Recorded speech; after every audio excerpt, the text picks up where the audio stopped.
On va commencer le prochain atelier donc, qui est dédié à la précarité énergétique. Alors pour ce faire, je vais donc appeler les 4 personnes qui vont, pleines de savoir, qui vont nous faire savoir tout ce qu'elles savent dans ce domaine. Et donc je vais commencer par Jacques Percebois. Jacques, le professeur Jacques Percebois. Jean-Michel Trine, Christophe Boucaud et Thomas Guigui. Donc en fait, il y aura 4 personnes dans cet atelier et non 5 personnes ayant eu un désistement de dernière minute. Bonjour. Donc, si vous pouvez prendre place. Merci. Alors, je vais vous demander peut-être de faire un tout petit effort. Je sais qu'on est dans une université d'été, donc on a beaucoup parlé de canicule, de températures très hautes, excessives, de réchauffement de la planète. Et là, le petit effort, c'est juste d'imaginer qu'on est plutôt dans un moment très froid et que vous êtes dans un appartement, passoire énergétique, et où vous crevez de froid, littéralement. Donc ça va introduire le thème de la pauvreté énergétique qui touche quelques 6 millions de Français et, dit-on, entre 50 et 125 millions d'Européens. Un Européen sur 10 est en situation de précarité énergétique avec également un risque sur sa santé. Qu'est-ce que ça veut dire ? Ça veut dire que 8% des adultes qui sont exposés à la précarité énergétique souffrent de migraines. 11% de personnes, non, pardon, 41% d'anxiété et de dépression. 22% de bronchite chronique. L'exposition à la précarité énergétique multiplie par 4 les symptômes de sifflement respiratoire des enfants. Donc, pour une certaine partie de la population, cette expression qui est une simple vue de l'esprit, crever de froid, ça représente quelque chose de réel. Ça peut effectivement mener jusqu'à la mort. Donc, cette situation tragique que vivent un certain nombre de nos concitoyens et d'Européens débouche sur des situations terribles où il faut faire des choix cornéliens entre se chauffer ou se nourrir, se chauffer ou se soigner, se chauffer ou se déplacer. Donc je vous avais dit qu'au niveau européen, on avance un chiffre entre 50, 60 ou 125 millions d'Européens qui seraient touchés. Donc déjà, ce chiffre un petit peu, comment dirais-je, assez vague, démontre qu'au niveau européen, on n'a pas encore pris la mesure de la situation. C'est pour ça qu'à l'époque, en 2013, avec un des membres du Comité économique et social européen, qui est une institution qui gagnerait à être davantage connue, ce membre-là étant Pierre-Jean Coulon, j'ai contribué à son avis en tant qu'experte, un avis sur la pauvreté énergétique. Nous avions proposé la mise en place d'un observatoire européen de la pauvreté énergétique pour précisément, tout d'abord, avoir une définition européenne de la pauvreté énergétique et pouvoir déboucher sur des véritables mesures de politique européenne pour lutter contre ce fléau. Alors, ça a mis du temps, mais en janvier de cette année, précisément le 29 janvier dernier, la Commission européenne a mis en place un observatoire européen de la pauvreté énergétique. Malheureusement, il n'y a toujours pas de possibilité de définition européenne de la pauvreté énergétique, tant les États membres sont très frileux à ce sujet. Par contre, l'Observatoire pourra promouvoir entre les États membres des échanges d'expériences, de best practice, et formuler quelques recommandations. Donc, on verra si ça aboutit à des véritables politiques européennes en la matière, sachant que les politiques dites sociales sont toujours le parent pauvre des politiques européennes. D'autre part, au niveau législatif européen, il y a également des avancées. En novembre 2016, la Commission avait présenté un gros paquet, on appelle ça comme ça au niveau européen, un paquet législatif, le paquet énergie propre pour tous les Européens, qui comprend 8 propositions législatives.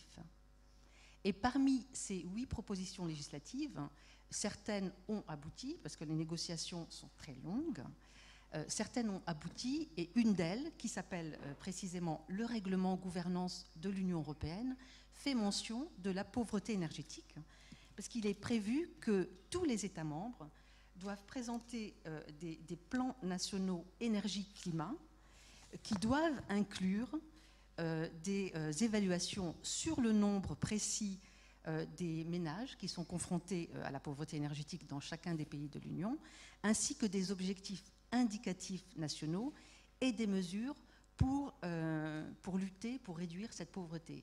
La Commission européenne, elle, devra évaluer tous ces plans nationaux et formulera éventuellement des recommandations ou des mesures correctives si elle estime que les progrès réalisés en matière sont insuffisants. Donc on voit que ça commence un petit peu à bouger au niveau européen. Alors, au niveau national, nous avons donc ce panel prestigieux avec nous qui va nous éclairer. Alors, tout d'abord, je voudrais faire appel à Jacques Percebois, qui est professeur de droit et sciences économiques à l'Université de Montpellier et qui a écrit un livre, Transition électrique, ce que l'Europe et les marchés n'ont pas su vous dire. Sous-entendu, Jacques va nous le dire. Donc, Jacques, donc tu vas pouvoir intervenir sur l'aspect terminologie, juste pour dresser le contexte, parce qu'on parle souvent de pauvreté ou précarité énergétique. Est-ce qu'il y a une différence dans ces termes? Quelle réalité ça recouvre? C'est très important quand même d'avoir les bons mots, les bonnes expressions, parce que, comme le disait Camus, mal nommer les choses, c'est ajouter au malheur du monde. Alors, essayons d'éviter d'ajouter au malheur de ce monde. Peux-tu nous préciser quelle est l'expression, quelles sont les réalités que recouvre chacune de ces expressions? Oui, merci. Bonjour à tous. Merci à Myriam pour son invitation. Alors, en effet, on ne va pas passer trop de temps quand même sur les débats sémantiques. Ceci étant, il faut savoir que les premiers qui ont utilisé ce terme, ce sont les Anglais, avec fuel poverty.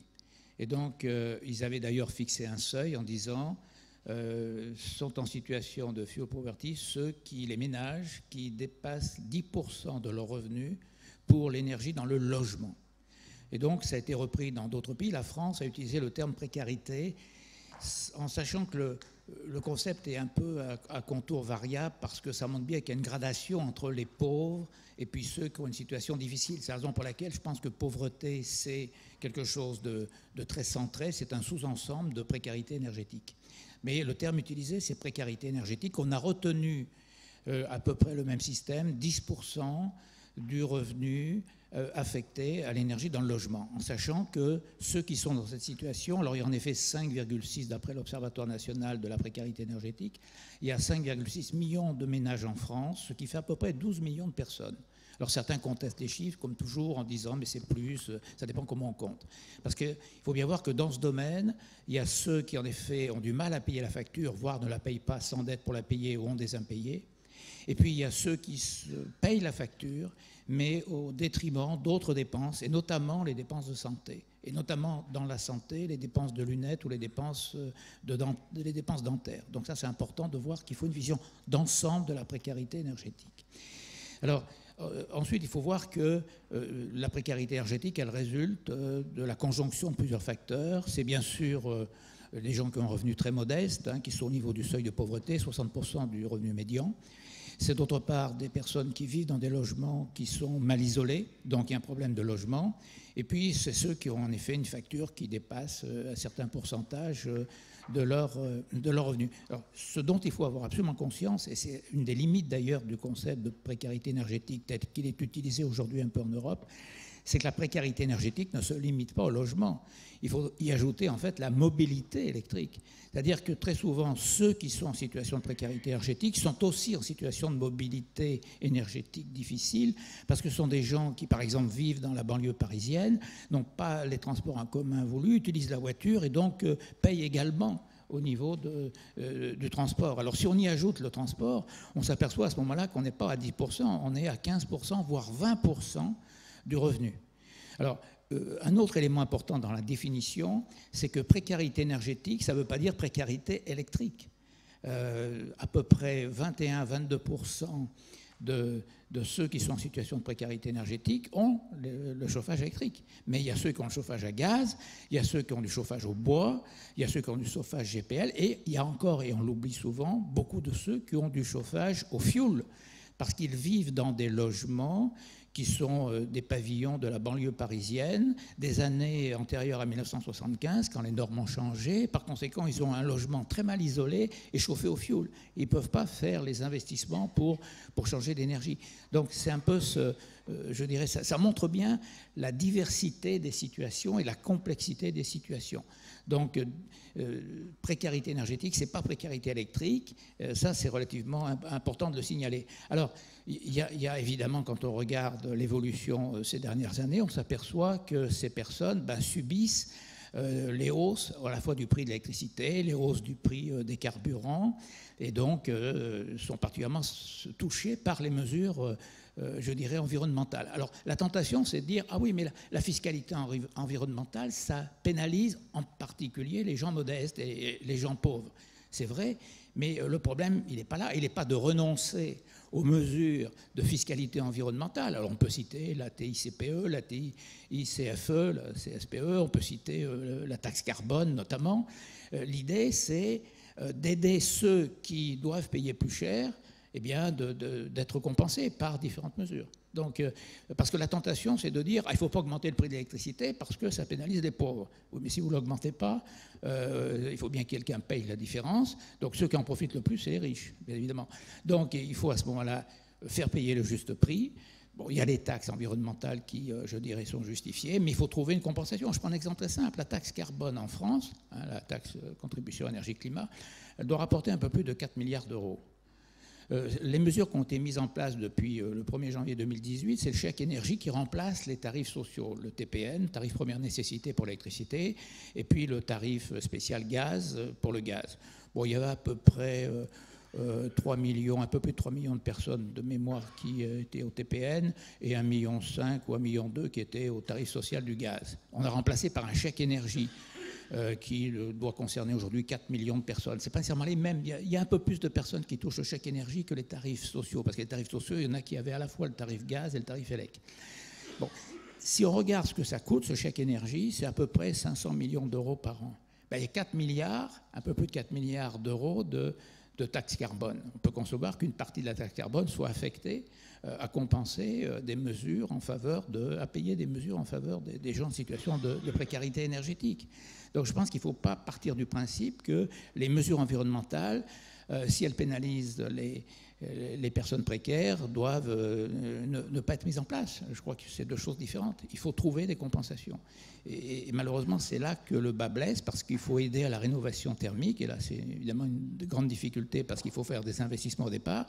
Et puis, il faut payer facture. Alors, le chèque énergie, par rapport au tarif, je dirais, il a des avantages, il a peut-être aussi des inconvénients. Certains disent, avec les tarifs sociaux, la personne avait le sentiment d'être moins pauvre. Avec le chèque énergie, elle a le sentiment d'être un peu plus riche. En fait, le chèque énergie, il est affecté quand même, parce qu'il peut être utilisé pour payer la facture ou pour payer de la rénovation énergétique. Mais il reste modeste, parce qu'il est attribué en fonction de critères sociaux, bien évidemment, de la composition de la famille, mais il ne dépasse pas, je crois, cette année, ça doit être 200, le maximum, ça doit être 227 euros par an. La facture en moyenne des gens très précaires, c'est de l'ordre de 2000 euros par an. Rien que pour le logement, je ne parle pas de la mobilité. Hein. Donc ça veut dire quoi? Ça veut dire que ce n'est pas vraiment à l'échelle, donc il faudrait quelque chose d'un peu plus important.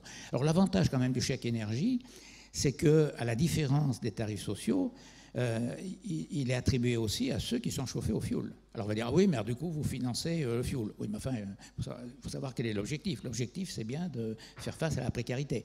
Donc ce chèque, il est attribué à des personnes qui peuvent en effet utiliser une énergie qui n'est ni le gaz, ni l'électricité, qui peut être le fioul, qui peut être le bois. Donc ça, c'est plutôt quelque chose de positif.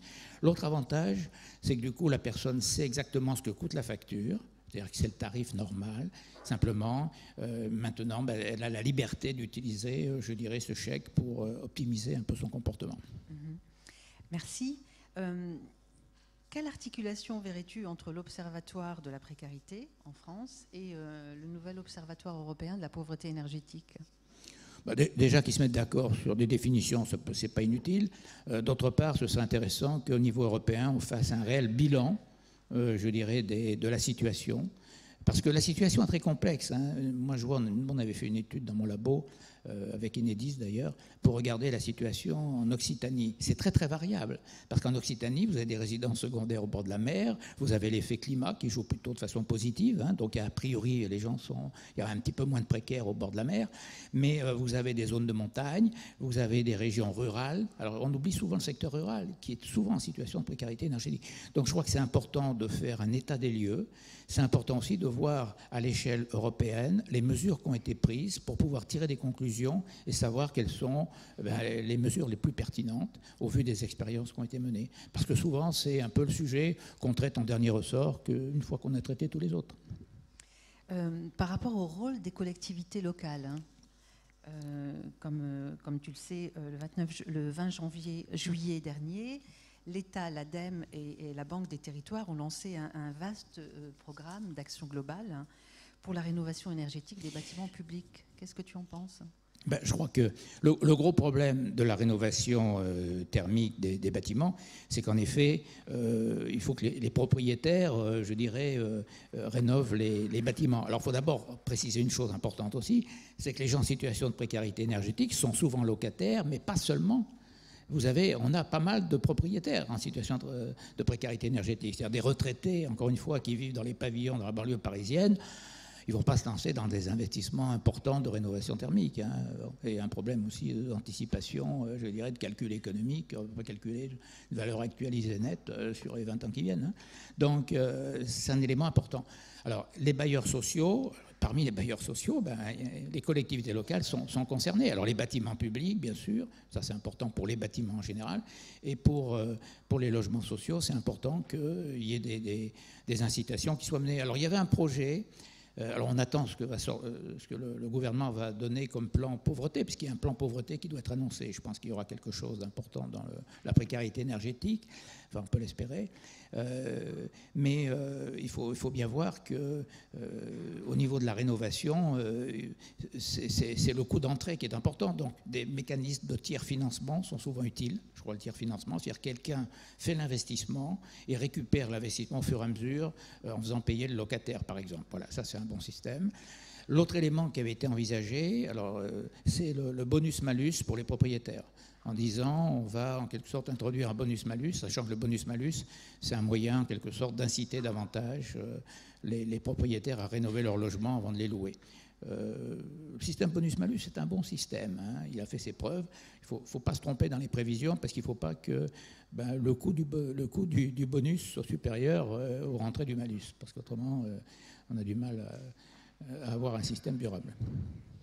Alors, puisqu'il est question des bâtiments, je vais me tourner vers Christophe Boucaud, qui représente l'habitat social. Hein.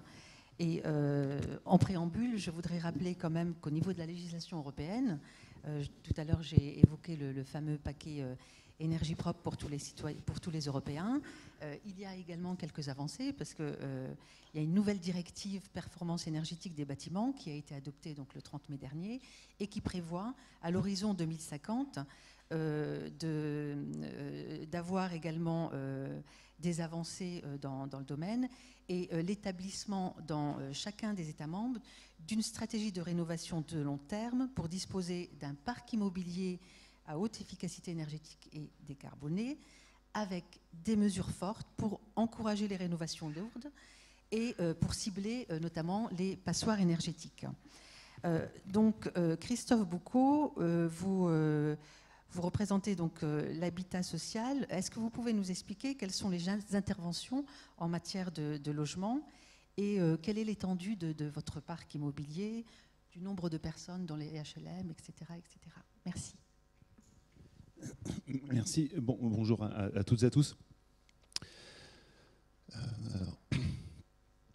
Les organismes HLM, ça loge 16% des ménages en France, 4 600 000 logements. On en construit, a priori, je regarde Madame Cos, qui connaît bien ces chiffres, environ 100 000 par an.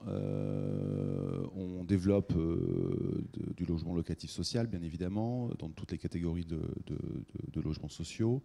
On développe aussi une activité assez forte en termes d'accession sociale à la propriété.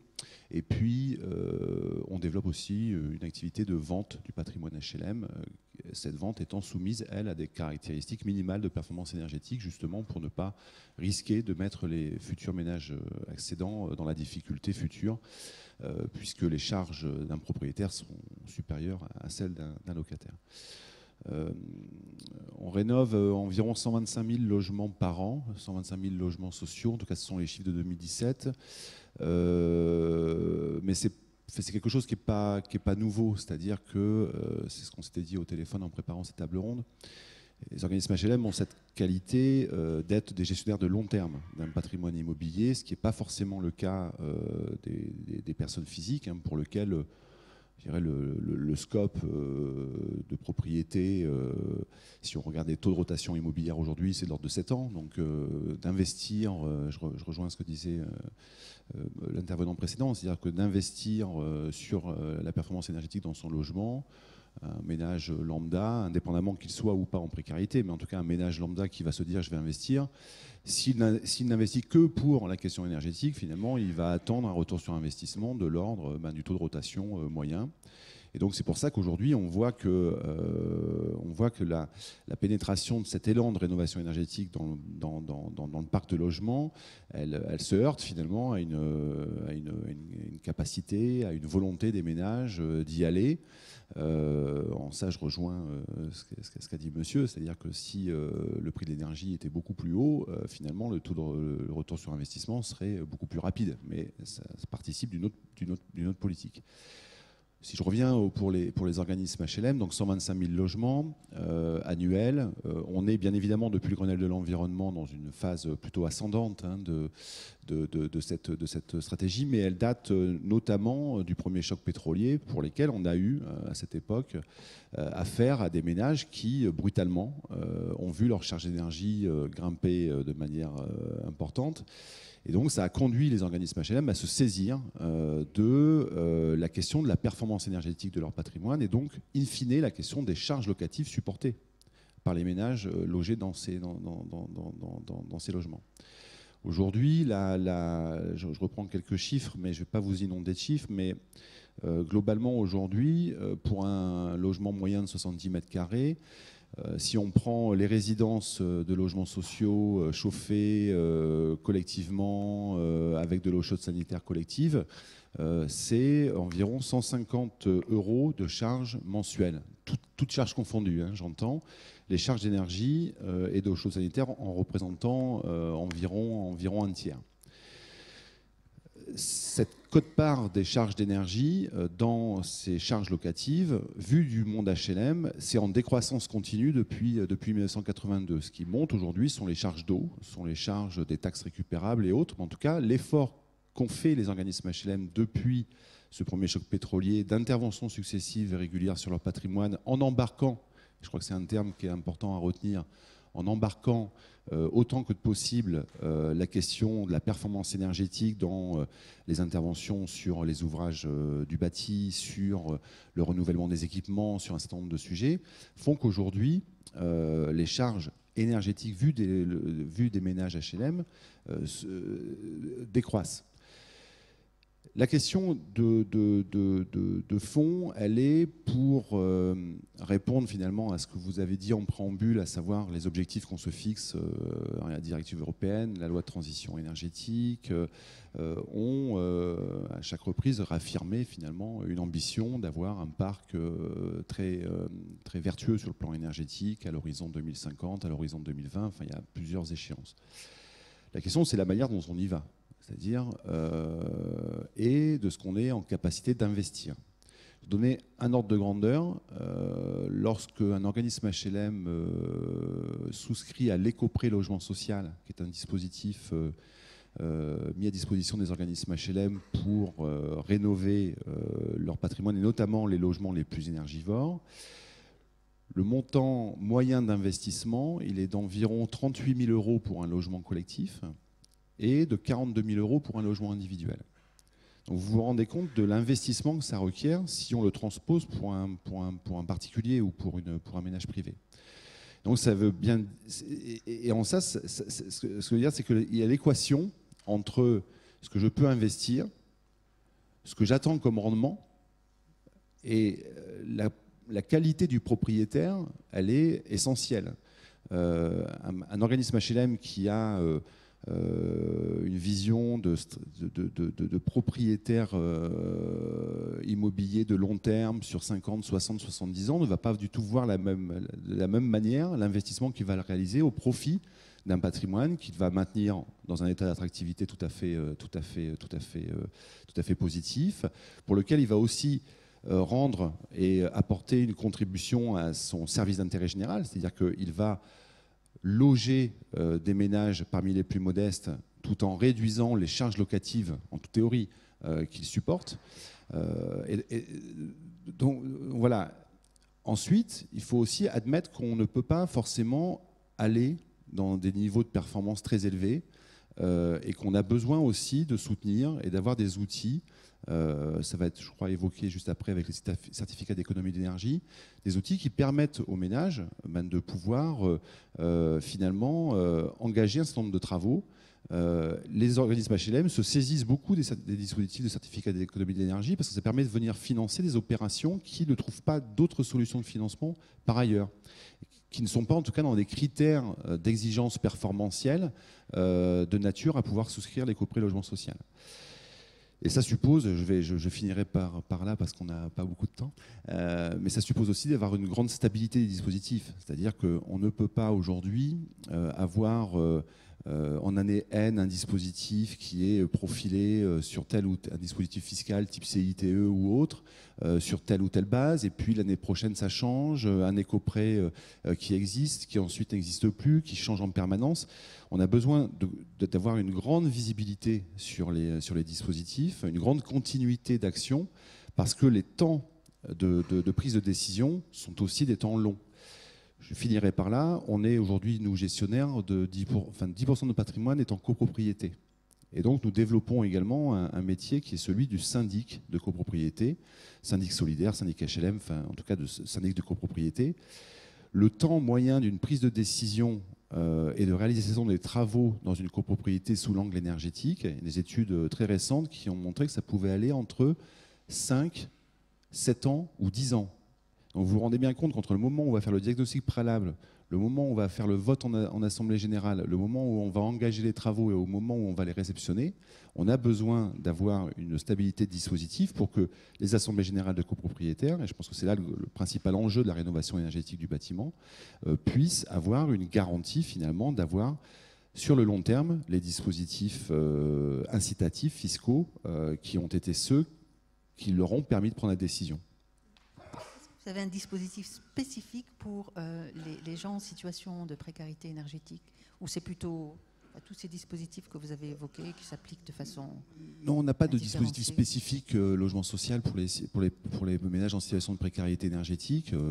On a bien évidemment communiqué de manière assez intensive auprès de nos organismes HLM avec la mise en place du chèque énergie dont a parlé monsieur. Par contre, on a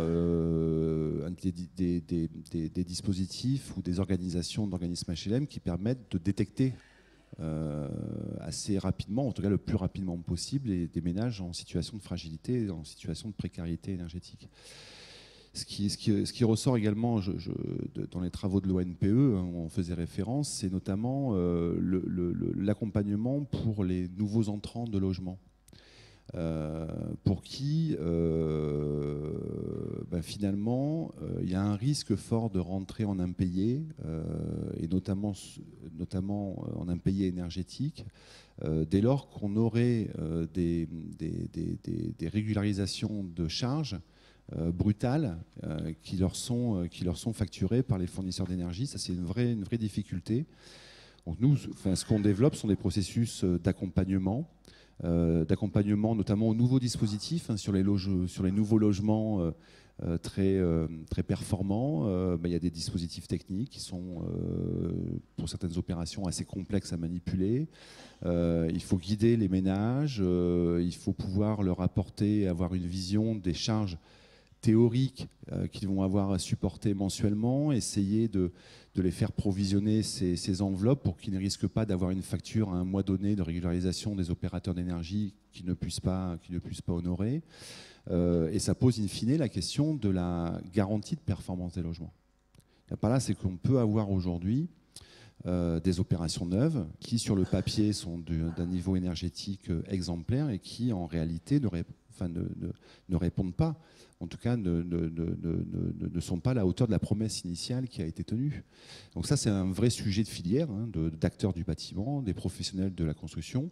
C'est de réussir finalement à pouvoir garantir une performance énergétique intrinsèque du bâtiment, c'est-à-dire hors comportement et hors conditions d'usage, de sorte d'avoir une traduction assez nette entre la consommation théorique issue des calculs réglementaires et la réalité des consommations vues des ménages, en incorporant tous les frais induits, c'est-à-dire les coûts d'abonnement, les coûts d'entretien des dispositifs, le coût de maintenance des installations, qui concourent finalement à la facture énergétique des ménages.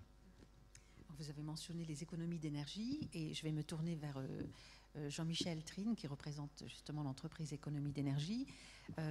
En matière d'efficacité énergétique, enfin ça c'est la terminologie plus européenne, sachez qu'également il y a une nouvelle législation, une directive qui a été adoptée le 19 juin dernier, toujours dans ce fameux paquet énergie propre pour tous les Européens, et qui prévoit à l'horizon 2030 un objectif de 32,5% d'efficacité énergétique. Alors, Jean-Michel, si vous pouviez nous dire quels sont justement les dispositifs que vous avez mis en place en matière d'économie d'énergie pour suivre d'abord votre mission de façon générale, mais également pour suivre le public en difficulté. Merci. Donc, bonjour à tous. Donc effectivement, parce que dans un contexte d'urgence climatique, lutter contre le gaspillage énergétique est un enjeu pour tous. La société Économie d'énergie aide les clients et les prospects.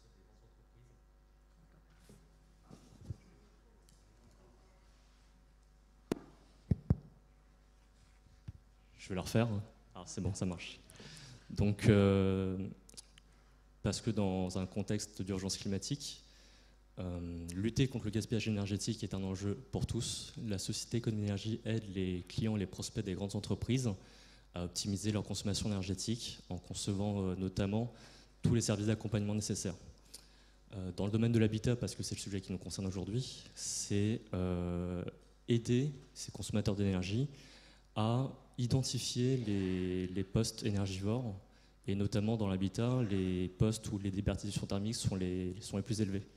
Donc on met en place aujourd'hui, la plupart de nos outils sont digitaux, donc des outils accessibles en ligne, où ces clients vont aller simuler leur habitation et identifier très clairement les postes où des travaux sont nécessaires. Donc ces modules-là sont complémentaires avec une préconisation de travaux qui sont assez simples à comprendre, et on va même aller au-delà, on va aller jusqu'à dans l'accompagnement de la mise en relation entre le particulier et un professionnel reconnu garant de l'environnement pour réaliser les travaux. In fine, ce qui est aussi important, et je pense que M. Boucou l'a très fortement souligné tout à l'heure, c'est le coût d'investissement. Le coût d'investissement est important, et pour cela, il y a des aides qui existent aujourd'hui, des aides privées instauré par une loi dont la France peut être assez fière, je pense, qui s'appelle le dispositif des certificats d'économie d'énergie. Donc, qu'est-ce que c'est? Pour faire assez simple, il faut savoir que ce dispositif-là est un des instruments principaux dans notre politique de la démarche, dans notre politique de la maîtrise de la demande énergétique. Le concept, il est assez simple. C'est une relation tripartite entre les pouvoirs publics, les vendeurs d'énergie et les consommateurs finaux. Donc, grosso modo, l'État incite les vendeurs d'énergie à participer activement à la rénovation énergétique en France. Donc, comment ça se traduit?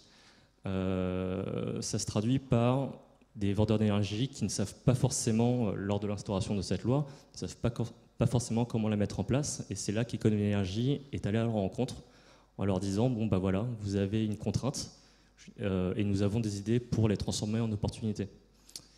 Les actions sont plutôt assez innovantes parce que grosso modo, un énergéticien dont l'ADN est de vendre de l'énergie pour augmenter leur chiffre d'affaires, bien sûr, ça reste une entreprise, doivent maintenant inciter les consommateurs d'énergie à réaliser des travaux et par conséquent consommer moins d'énergie. Donc voilà, maintenant on allait les voir et on leur a dit, bon bah voilà, on a des solutions. La solution est toute simple.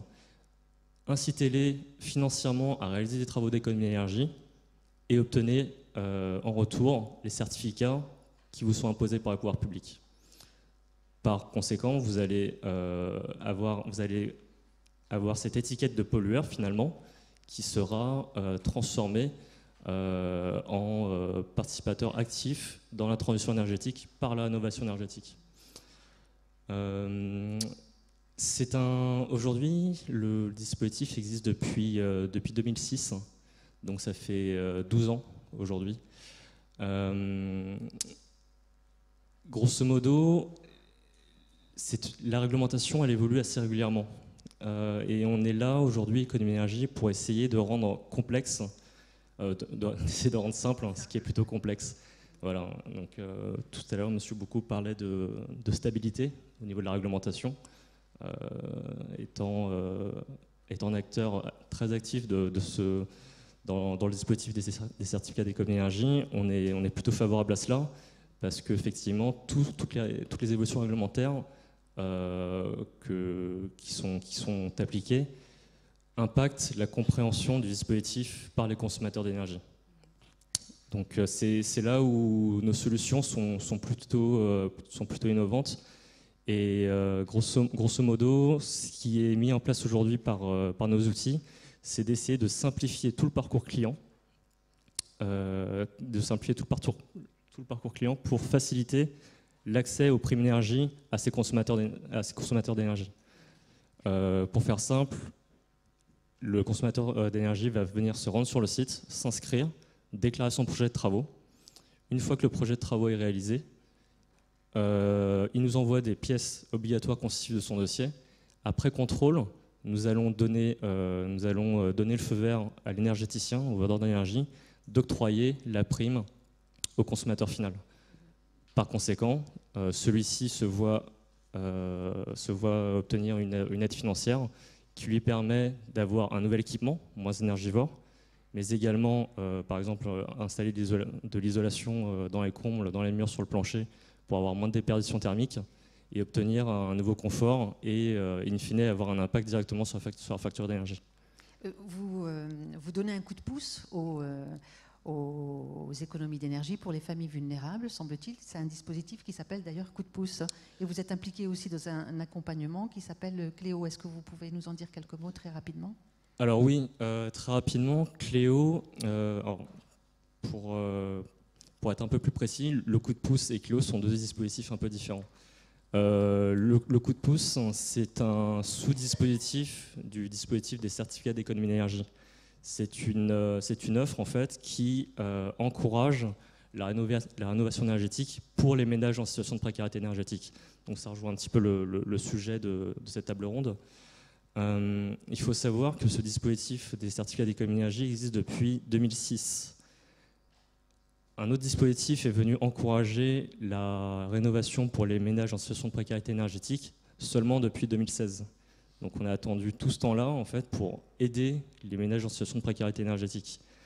Et pour rattraper un petit peu ce retard, l'offre coup de pouce instaurée en février 2017, si je ne me trompe pas, est venue compléter et accentuer cette aide-là afin que les ménages en situation de précarité énergétique qui ne pouvaient pas bénéficier de ces aides le pourraient désormais. Et aujourd'hui, je crois que, j'ai quelques chiffres, il y a 73 millions d'euros qui ont été versés par les vendeurs d'énergie à ces ménages en situation de précarité énergétique, seulement 8 mois après l'instauration de cette offre au coup de pouce. Donc imaginez ce que nous pourrons faire pour ces ménages-là si cette offre avait continué. Donc, avait continué, je mesure mes propos. Pourquoi ? Parce qu'une nouvelle offre au coup de pouce a été mise en place en 2018 et ça va faire plaisir à M.